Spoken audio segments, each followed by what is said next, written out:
Well, well, well.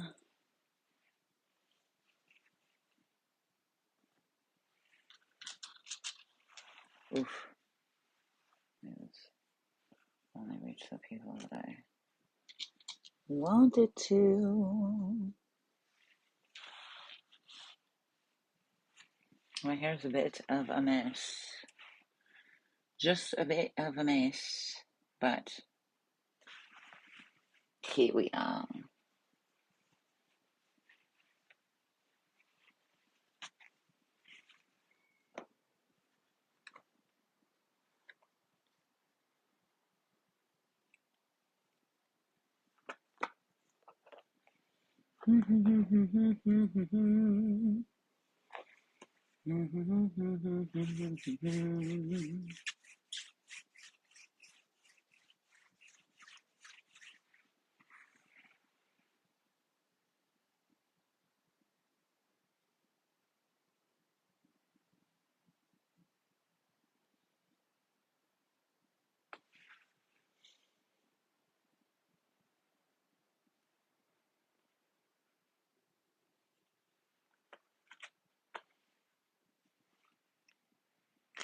Happy days after the supposed rapture. Did we survive? How hilarious. I had read, along with the moon, uh, to come to call to question some ideas of spiritual psychosis. And I recall saying something along the lines of it being uh, more your average person, more your status quo person, or more your religious person. And that's why we have shooters and what have you, and people with grand delusions. And sure enough, then came another shooting, quite a few actually, with many a religious motivation, or moral implication, quote unquote moral. And I don't remember. I mean, haven't kept up with anything, but I believe one of the popular shooters was a Mormon kid. So interesting. Not to say I saw it coming, but that is often the case. And now we are officially into Libra season. Well, I guess that's the jam. Let's see. Bow, bow, bow, bow, bow. Let's look at the planets. Yeah, the sun's in Libra. With Mercury on a Thursday. Today's a Thursday, which is ruled by Jupiter, I believe. Interesting to say the least for me. Which is interesting, and I've had a lot of meditations on in and of itself. I recently put out a research and resource document on etymological research and distortions on the word peace. That is now available on my website. $1 for a paradigm shift, my friend. So if you find research and resources and curiosity piquing, then I absolutely suggest that. There's a lot of really cool documents that I can't wait for people to dig into for themselves that I've attached to it, along with some grand and controversial opinions, of course, on its origin and debates of origin and timelines. And similarities and ownerships and responsibilities, too. In fact, it begs the question, what is peace to you? I did consider reading a bit of it. Perhaps that will be something that I do in and of its own right. But I do urge you to go to my website and check it out in PDF format. Fun fact, I also designed the cover illustration, and the artwork is therefore then charged with you. Put it as your backdrop, as your screensaver. Send it to a friend, print it out, frame it, whatever you want.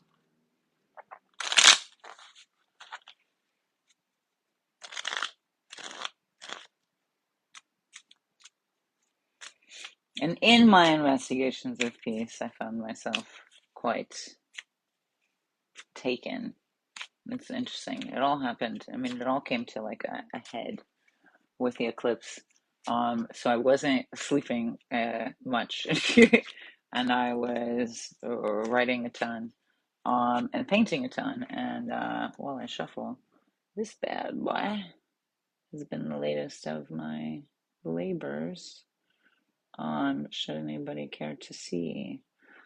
Because the Justice statue is very fascinating to me.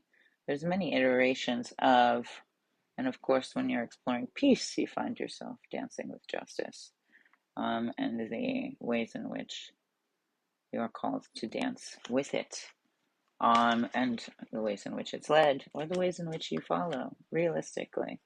Um, I'm very proud of it, and I am very excited for the controversy of some of those opinions. But they are also all sourced, and I can't wait to debate it.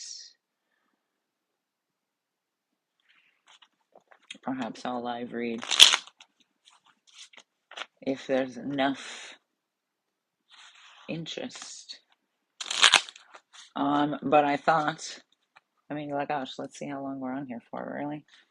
But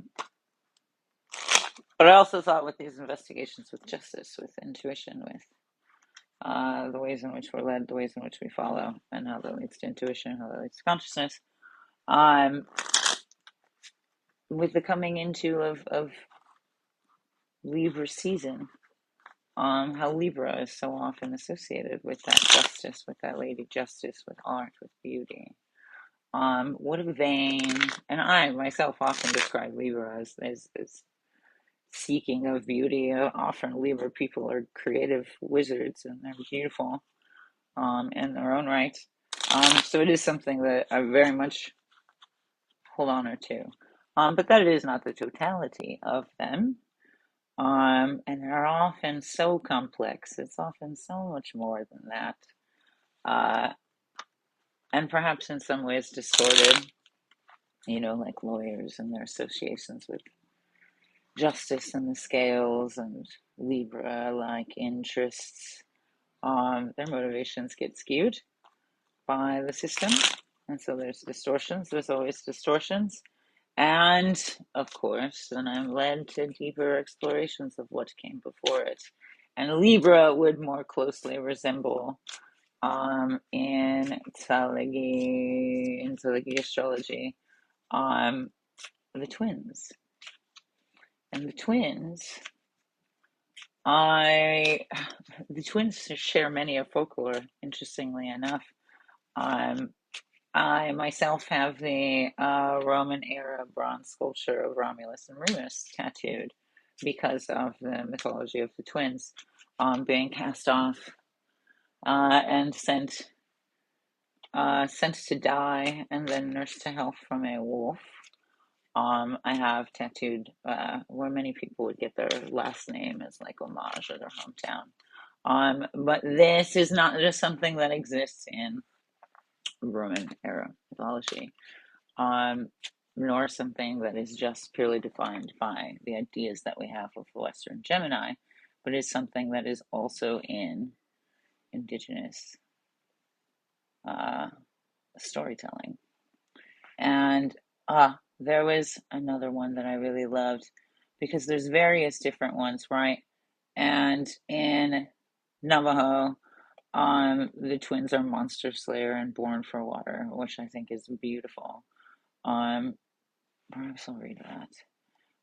But in another mythology, in another story, the twins are a curtain boy and spring boy.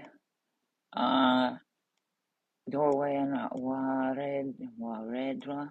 Raredwa, Raredwa, Waredwa. Interesting. Drinks brains and long teeth. Uh, Maybe that's monsters that come in. Pairs of hero twins in different planes in Midwestern tribes include Lodge Boy and Thrown Away was my favorite. Village Boy and Wild Boy. Often to illustrate some sense of duality, some sense of opposite, but going through a story, working together, and finding complement. Um, I think that's also very true of a lot of retellings of stories that involve a desirable and an undesirable in some way. The Lion King also has that of Scar. The original African tale is Scar is this orphan boy, and he really just wants love. And I've never resonated with something more when I was very young, and so I obviously took it to heart in quite a way. But so in one telling of this Navajo myth of twins, monster slayer, and born for water, boasts a very complex and thought-provoking set of beliefs and traditions in which the legend of heroic twin brothers is often shared and found in many tribes. Central figures in the tribe's mythology embodying themes of bravery, protection, and the struggle against evil. The story is not just the tale of heroism, but a complex set of beliefs, values, and the enduring relationship between the people and their environment, which is a very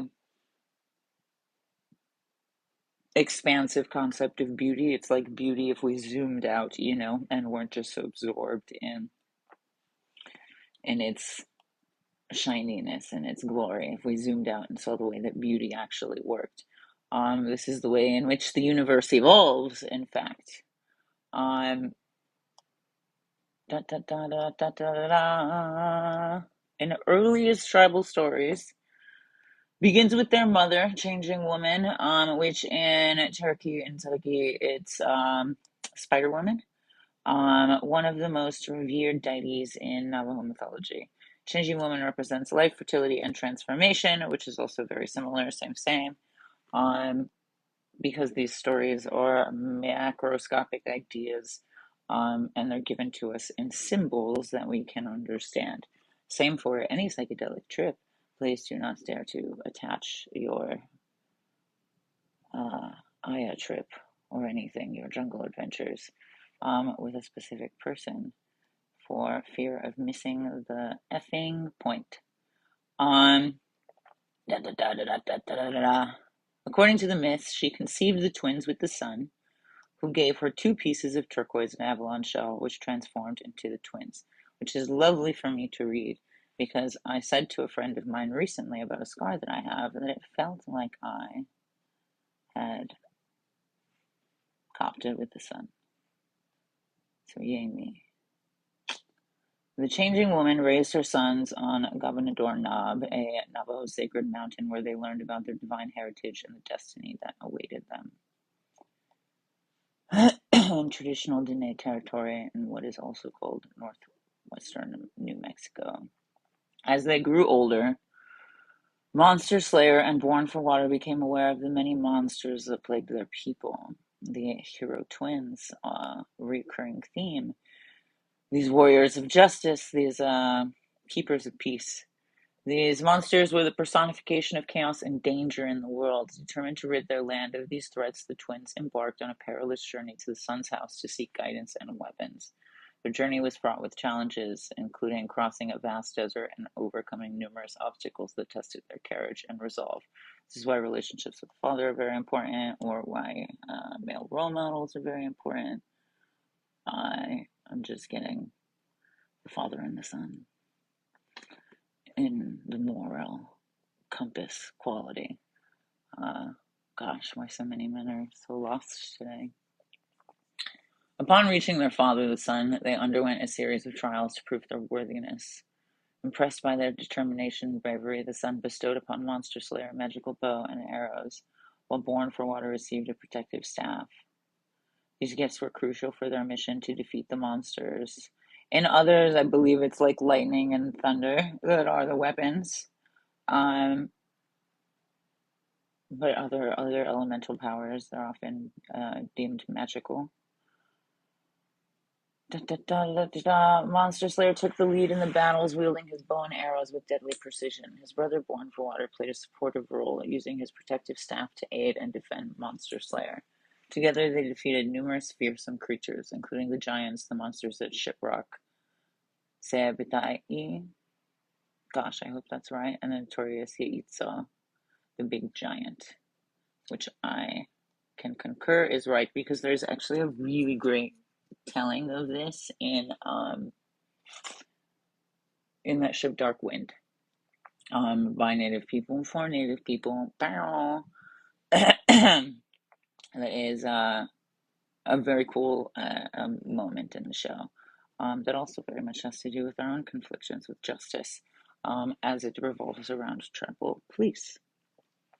Fantastic show. I believe it's on the 4th season. Warriors of the Sun. Each battle was not only a physical confrontation, but also a spiritual one. Give me some love in the chat if you've actually seen Dark Wind. I hope you have. It's nice to have you. The twins relied on their wit, bravery, and the teachings of their mother and father.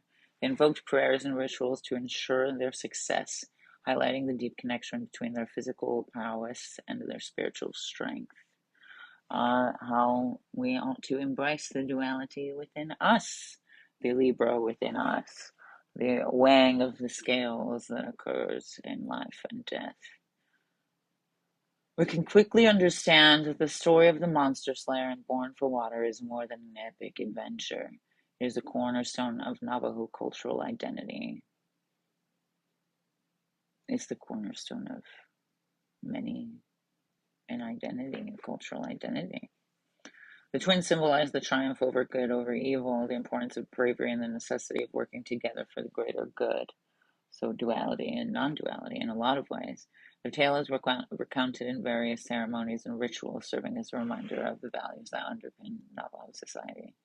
One of the most significant ceremonies associated with the twins is the enemy way. The healing ceremony is performed to restore balance and harmony for individuals who have been in conflict or war. The stories of the twins are recited during the ceremony, emphasizing their role as protectors and healers. The twins' journey and victories also serve as metaphors for overcoming personal and communal challenges. In contemporary Navajo culture, the story of Monster Slayer and Born for Water continues to be a source of inspiration. Their legacy is preserved through oral tradition, storytelling, and art. Which I love, because what if, Western astrology being very superficial. Yes, get on, finishing the third. Western astrology being very superficial, we see Libra for beauty being skin deep. We see Libra for art, usually for the makers, but not necessarily for the process, just the product. And in this, the twins are a source of inspiration. Libra would be a source of inspiration rather than the art itself, which I think is really beautiful. And I also think it's very accurate, which is something that I also know a lot of artists struggle with in finding inspiration or in even being able to identify themselves as creators or as, their own muse outside of certain states. Let's see. Navajo artists often depict the twins in paintings, sculptures, and jewelry, each piece capturing the essence of their heroism and spiritual significance. What is more, their story resonates beyond the Navajo Nation, offering universal themes of courage, resilience, and the fight against adversity.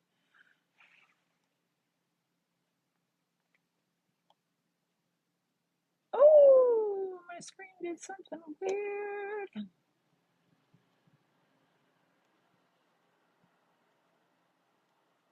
The legend of Monster Slayer and Born for Water is a profound narrative that encapsulates the essence of the Navajo mythology. From their divine birth to their heroic deeds, the twins embody the values and beliefs that have sustained the Navajo people for generations. Their story is a testament to their enduring power of myth and its ability to convey complex cultural truths and inspire future generations.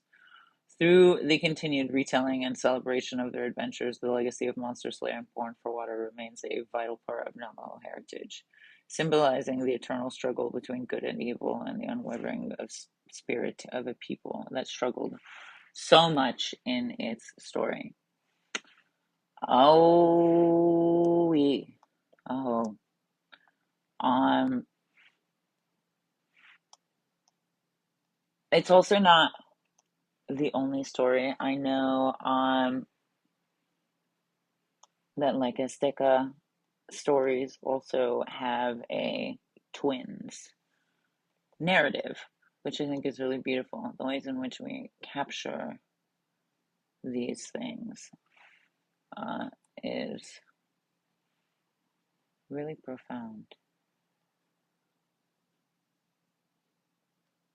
Oh, here's the whole story by Don Mose Jr., a traditional storyteller, member of the Dene Nation, originally from the small reservation community of Pinon, Arizona. Oh, beautiful. We'll have to find that out. I think that'll be beautiful. But so there's always this concept, which I mean, people are also very much dealing with now. They're understanding the spectrum of non-duality that exists in thought and opinion, and the forced binaries and duality of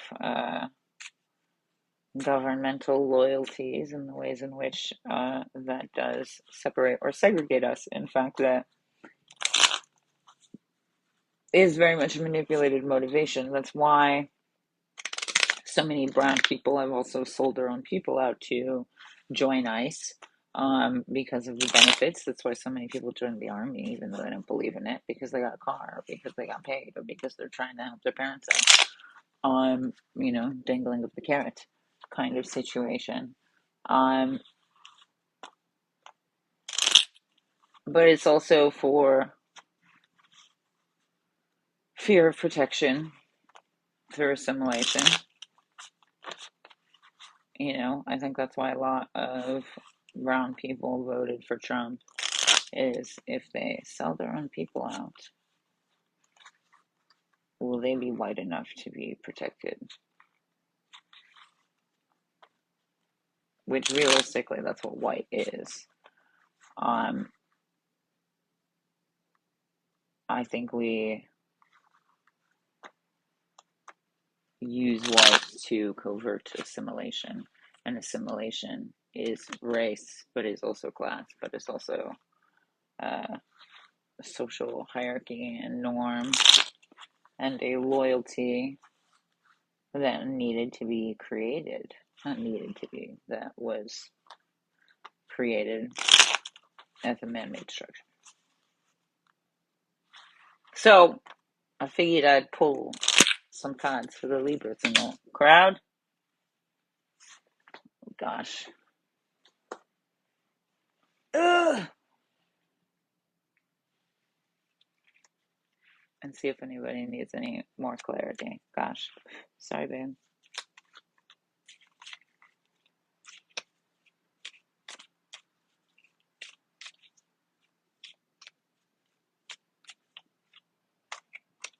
All right. All right. Libra baby.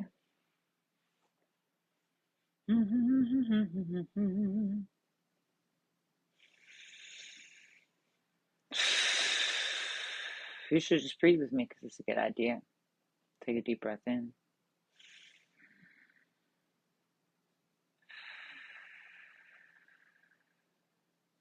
and out.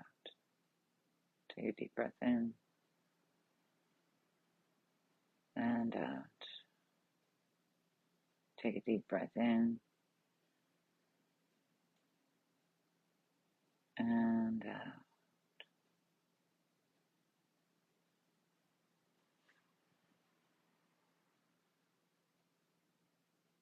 Interesting.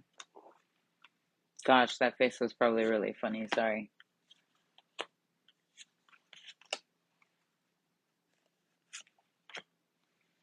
I feel like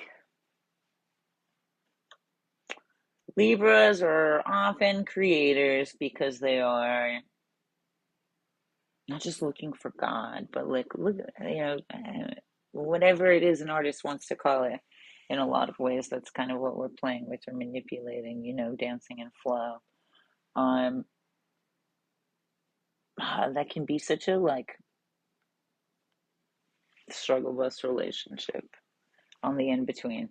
And I feel that it exists very much within polarity. People find God in performance as a rock artist on stage, and also in the sex and the drugs of it.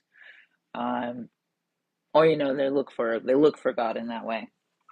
And I think that also really captures the polarity that exists in Libra, that wants to be non-dual. Seven of Hearts, Ten of Diamonds, Jack of Clubs.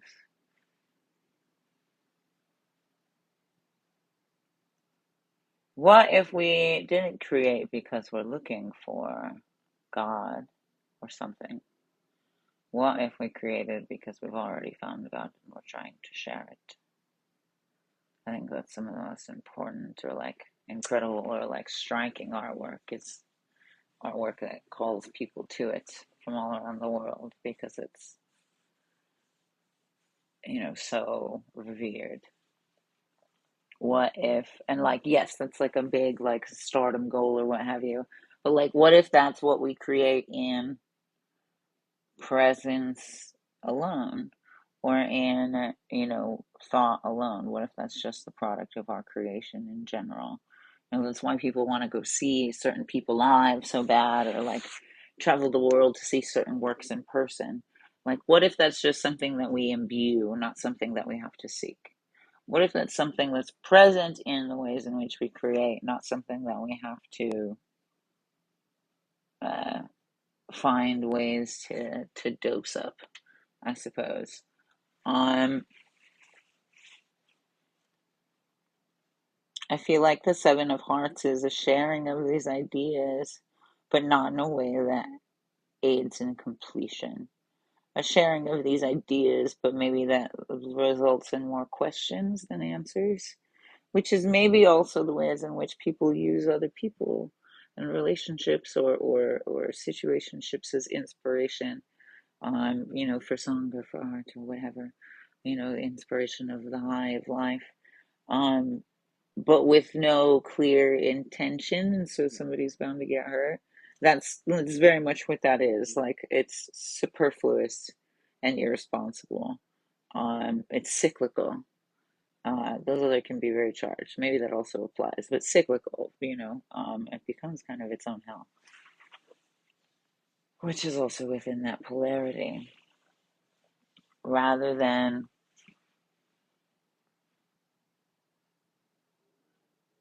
creating something to share rather than to keep, all of those most potent artworks are exhibited somewhere for everybody to see, not to be held and hidden or, hide away. And that's why Libras also seek freedom in relationships in a large degree. Recognition, validation, but also very much freedom. Prize pony in a lot of ways. Uh, this Ten of Diamonds is very much like an adorned presence. It's like, creating because you have all the tools to creating because, for the sake of it. And, maybe finishing that idea yourself rather than relying on others. Because you can finish your own sentence. You don't necessarily need to rely on anything else.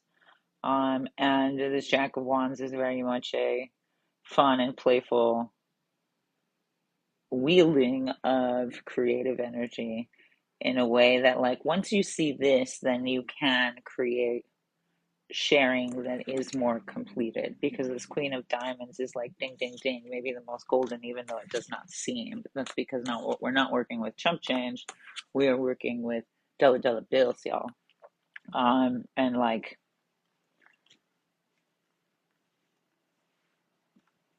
full ideas and full embodied people, and people that share these kinds of full, prosperous, expanding ideas in social circles or inspirations or what have you. It's like the difference between, people that think singing is gay and people that want to make music too, if that makes sense. If that makes sense for somebody, I'm sure it does, especially in the relationship context.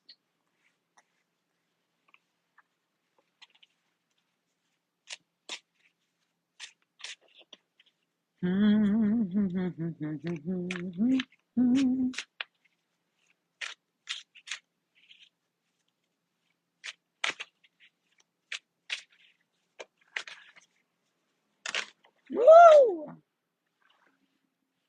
Look at that. King of Wands. Responsible. Desirable, not domineering. It's like, when some people are just so potent. So potent. I do love me some Libras, honestly. I've got me a thing for them in the past. Virgos and Libras. Something about the mix. Da, da, da, da, da.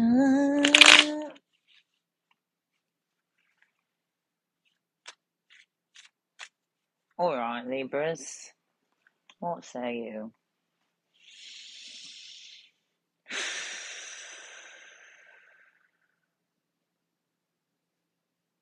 Take a deep breath in. And exhale. Take a deep breath in. And exhale. Take a deep breath in. And exhale.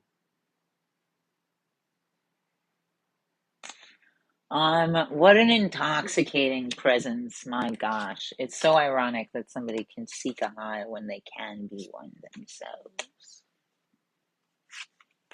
And sure enough, High Priestess, well, hello King of Wands also. Two of Cups, Three of Pentacles, Page of Swords. Two of Cups is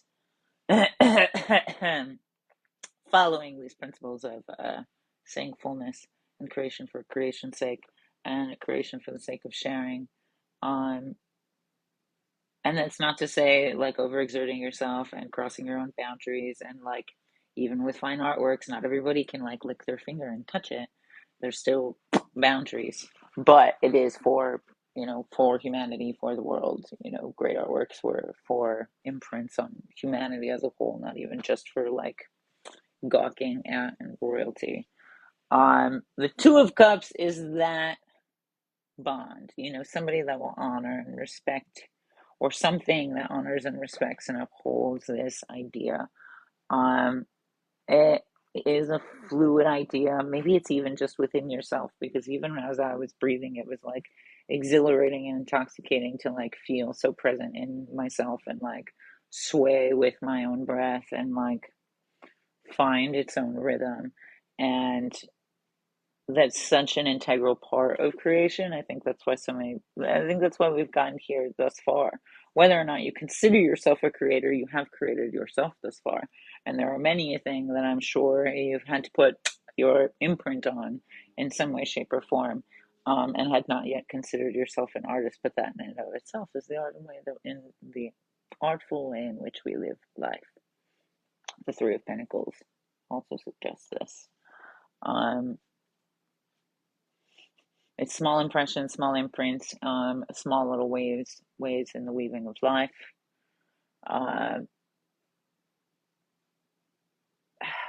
And so in the midst of this like superfluous conversation that seems cyclical or that's not necessarily getting you what you need out of it or what have you, the Three of Pentacles very much I think urges us to appreciate the small things, because we can learn something from everybody. You can learn something from any situation. That's why, as long as I'm safe, I don't really judge a person if they're trying to talk to me about something, legit at least. there's obviously boundaries to certain things, but you can't judge the situation. There's beauty in everything, in little things, and there's, even if you feel like you haven't done anything, the Three of Pentacles, I think, also instigates that, or insinuates that you've left a great and exhilarating impression on somebody, even if it seems small, even if you don't know about it, which I think is also very powerful.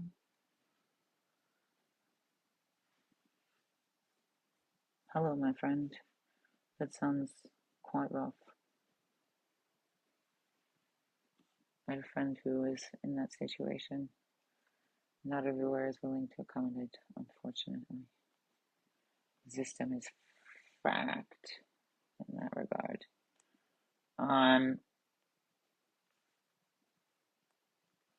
That didn't seem like a question, but if you have a question about it, I guess. Where was I? Page of Swords. That's also with this Queen of Diamonds. I think that is clearing your mind so that, clearing your mind so that it's fertile soil for like a good implanted seed. The more we waste our time and energy with things that don't feel aligned with where it is that we want to go, or like they believe in the kind of things that we want to do, that we want to surround ourselves in, um, or that reciprocate curiosity and conversation in a way that feels authentic and fluid, more so than it being like these people don't agree with me, because we all need a little challenge. The Page of Swords is like clear thinking, clear headed, like tilling the field, like purifying the water, so that this Queen of Diamonds has fertile ground. It's like not sleeping around with everybody so you can be ready for the person that you want to devote to. You know, like don't go on, 4 dates and then be hungover when you run into the person that you actually would really be interested to at the coffee shop. You know what I mean? Not to slut shame nobody, but I'm saying like know what you're looking for and know what it is that you're doing and know what it is, like where it is those things align in space. Beyond time, just in space. Because a lot of times I think we're so focused on time that we're wasting a lot of it. And that tends to take up more of our mental space than we're aware of. Like we think it's outside of our mental space. We think we're not concerned with it, but in actuality, it's very much dominating our mental space. I think that's why I find like so many people find sobriety, like initial stages of sobriety, so difficult too. Because the mind space is so dominated on the thing still in the presence of it, um, and the align, or and we're doing our best to align with like a lack of presence of it and strength, regardless of it. Ideally, is the goal rather than just getting rid of it altogether. Which, unfortunately, if you just apply that cycle to too many things, you get not what you want. Not what you want. I imagine the people that are here are Libras, and so I hope that offered you some bit of wisdom in the ways in which you move. I would also guide and advise you to consider getting very grounded with your breath before it is that you create, or before it is that you do things that you really enjoy in general. Maybe you don't consider yourself a creator because you're not, oil painting, but you are knitting or weaving or, planting and gardening or, making mosaics or whatever it is that floats your boat, my friend, because we create in many ways, and we learn in many ways, and we teach in many ways, and we are elders to the children of following generations in many ways, whether or not we choose to bear children, um, or have children, or whatever, adopt. Bow, bow, bow, bow, bow. Let's see. Breath for grounding, breath for creativity, breath for clear-headedness. I could do all of those.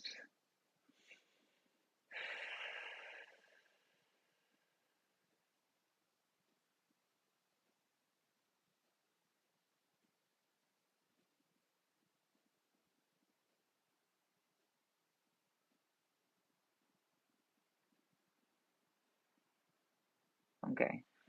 I feel like I will choose the creativity, my friends. In which case, I feel like it's so much more visceral than just breathing.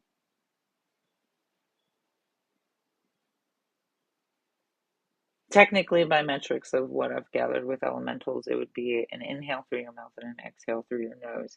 In which case, you take in breath, and then you imagine essentially that breath like lasering up. This is also true of a lot of Kundalini exercises.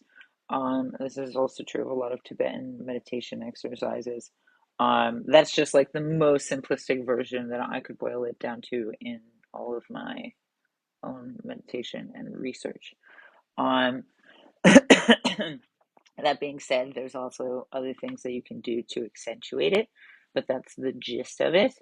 And I think imagination is a key point in this, and the ways in which you visualize your own fire are key points in this.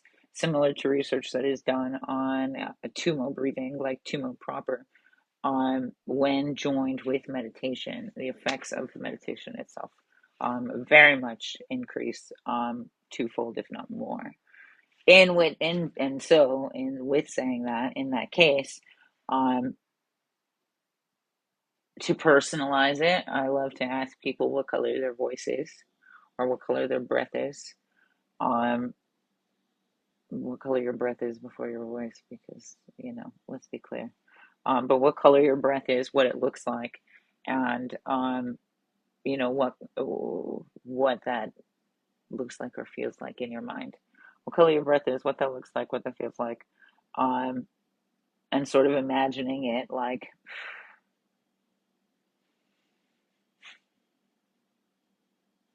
when you inhale and your belly expands and your ribs expand, that fire also expands. And when you exhale, that fire becomes very directed like a laser pointer into the back of your eyes, into, the very tip of your skull, and beyond. If you've ever seen visual imagery of what the energetic circuit in a pyramid looks like, and that laser beam that comes out of the very tip of it, or like Vegas has the very tip of it like lit up, like that. But imagination, however it is that you find that to be playful with you, is important.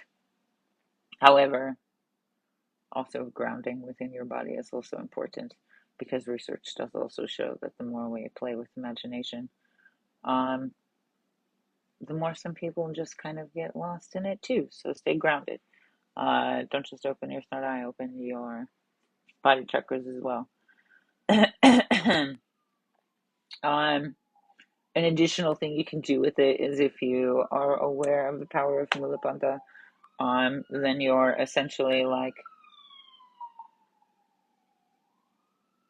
widening your sphincter and or loosening your sphincter and tightening your sphincter, widening at the inhale, tightening at the exhale, so that you effectively take in air from the earth, and sort of like squeeze it farther up with more power, with more strength, and with more resolve. So, if that makes sense to you, we're going to do a couple of breaths like that. And with that acknowledgement of creative fire, of intelligent fire, of diligent fire, of awareness of fire, and its capacity for heat in a very clear and responsible way, like our King of Wands. So wherever it is that you are, think about the channel of this fire and where that would be going, and make it as clear a channel as you possibly can. Maybe that means you're laying down, maybe you're laying on the floor, maybe you're laying on a bed with a pillow under your back, maybe you're sitting down and now you're more recognizing of how straight you are. Like I am. Shoulders down and back. My hips are kind of popped. My ribs are kind of tucked. Inhale, widen the booty cheeks. Widen the fire. Exhale, tighten the sphincter. Laser to the eyes. Inhale, widen the mula bandha and the fire. Exhale, tighten the mula bandha and direct the fire. Inhale, widen the mula bandha and widen the fire. Feel it expanding. And exhale, direct the fire to the eyes and beyond.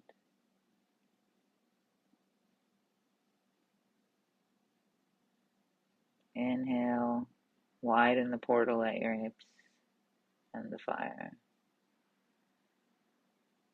Exhale, direct the fire like a laser to the very tip of your skull and beyond. Inhale, widen the fire in the hips. Exhale, contract, direct, resolve.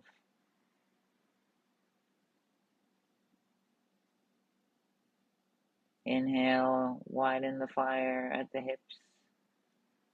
Warmth touching every corner. And exhale, contract, expand the laser to the very tips of the skull and beyond.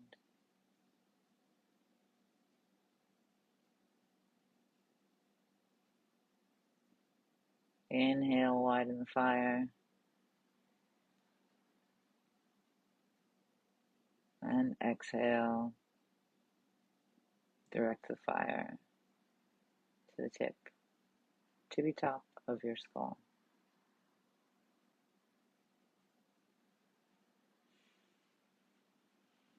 You can follow that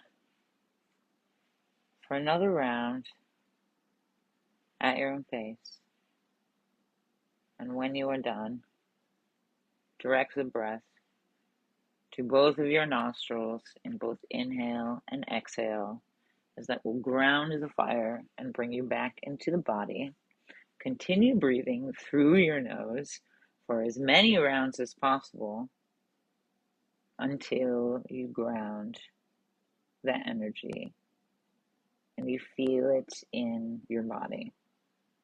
It does excite a lot of energy. That is why they don't recommend Kundalini for just anybody. Playing with fire is playing with fire. But learn to direct it the same way we do with our anger, so that we don't punch walls. And learn to ground it so that you can be this guy and this guy.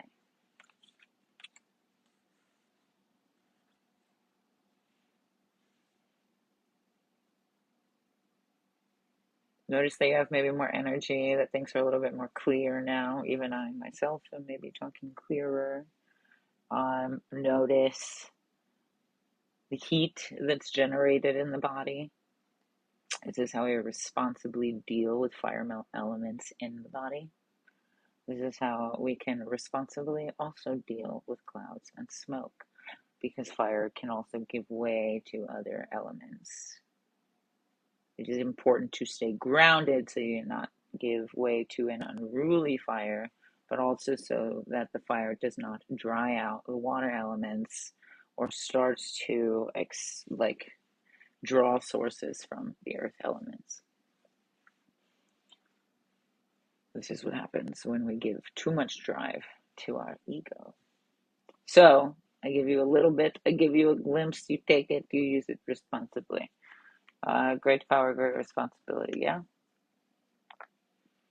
I hope that those breaths inspire you to get out of bed, they inspire you to do that thing you've been putting off, inspire you to, make that move that you've been doubting yourself on, and become the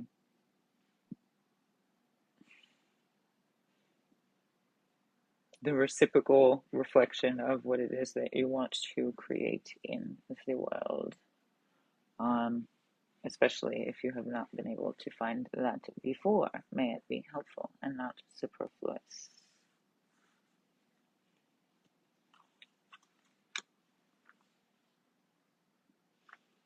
Okay, I will let the twins be the twins. I will let the Libras be the Libras. I will let life be life. And I will leave you there to sift and to ruminate.